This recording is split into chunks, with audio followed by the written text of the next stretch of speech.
Many games throughout the years have marketed themselves by name-dropping Studio Ghibli or Pixar, but few, if any, have managed to capture that childlike joy as well as The Spirit and the Mouse does. It's not perfect, but it's one of the only games I've played that manages to instill the wonder of an animated film into a video game. There's a clear reverence for animation as a medium woven throughout the game that only becomes clear when you're treated to proper cutscenes and character animations. Every time someone moves, you're given such a flamboyant look at their personalities and current emotional state.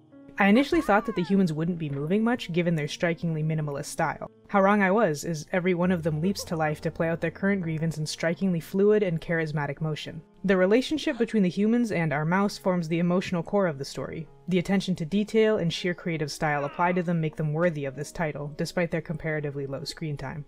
In fact, The Spirit and the Mouse is pretty skilled at evoking emotion overall. There were multiple times throughout my playthrough where I, honest to God, laughed out loud, smiled to myself alone in my room, and even teared up a little, but I'm kind of a crybaby, so maybe take that one with a grain of salt. Beyond its artistic side, the game is just good. It's very restrained when compared to its contemporaries in the adventure platformer genre, but it's all the better for it. There's no jumping, only climbing and falling, and both of those actions can only occur in well-telegraphed areas. Not that the game has that garish yellow paint telling you where to climb, nor the equally ugly detective vision you'll see in games like Horizon Zero Dawn. You can scamper up small surfaces like stairs, flower pots, and benches, and scale vertical walls if they're covered with lattice. These are all actions that, more or less, it makes sense for a mouse to be able to do. Additionally, our mouse is granted electrical powers and can interact with some objects which have been very clearly marked by humans, as high-voltage objects tend to be. This is part of what makes The Spirit and the Mouse such a good title for people just looking to get into games, including children. It doesn't presume you have any prior knowledge of games or that you're literate in what's become quite a complex hobby. It feels like the developers asked themselves first what would be fun, and then immediately afterwards, well, what makes sense, and that's what guided the project at all points. A great example is stairs. As a mouse, climbing up every individual step of a staircase can be extremely tedious and make the camera bop up and down in a really unpleasant way.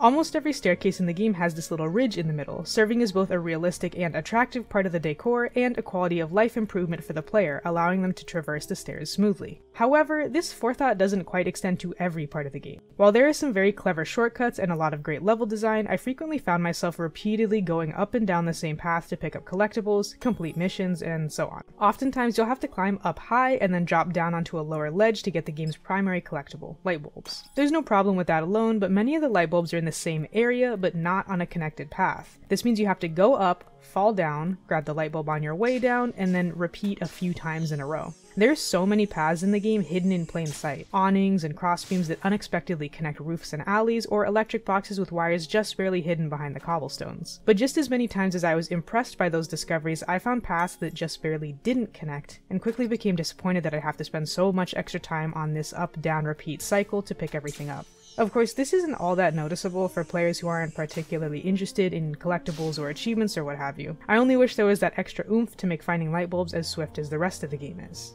There is also an overuse of repeated dialogue. To make a long story short, throughout the game you'll need to repair these generator-looking things to restore power to buildings. These boxes all share the same robotic dialogue that's more than a little bit too long and almost entirely the same between all machines. These serve as the game's major missions, so I would have liked to see the dialogue either more individualized or simply much shorter to get the player back into the game faster. The Spirit and the Mouse's issues boil down to sudden and unexpected disruptions to the flow of gameplay, yet when I think of the game as a whole, it's only these two instances that come to mind. This is a lean, mean platforming machine, coming in at a measly 0.87 gigs and, from what I've heard, a truly impressive level of optimization. It can be fully completed in just 1 or 2 sittings. It doesn't overstay its welcome for a second. It's the perfect game for a beginner and would be great for date night in lieu of watching a movie.